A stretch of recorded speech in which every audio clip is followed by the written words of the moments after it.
I ran into this last week. Here's what fixed it for me. If you're looking to remove a device from your Telus account, follow these simple steps. Step 1. Log into your Telus account. Go to the Telus website and log in using your credentials. This is where you'll manage all your devices. Step 2.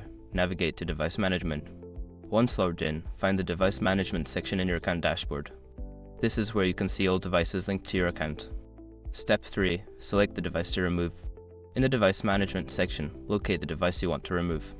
Click on it to access more options. Step 4. Choose the Remove option.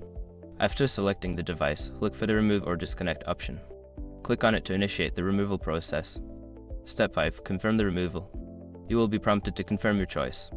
Make sure to read any warnings, as this action may affect your services. Click Yes to finalize. If you accidentally remove a device, you can usually re-add it by following similar steps. Just make sure you have the device's details handy. I hope this helps you manage your Telus account more easily.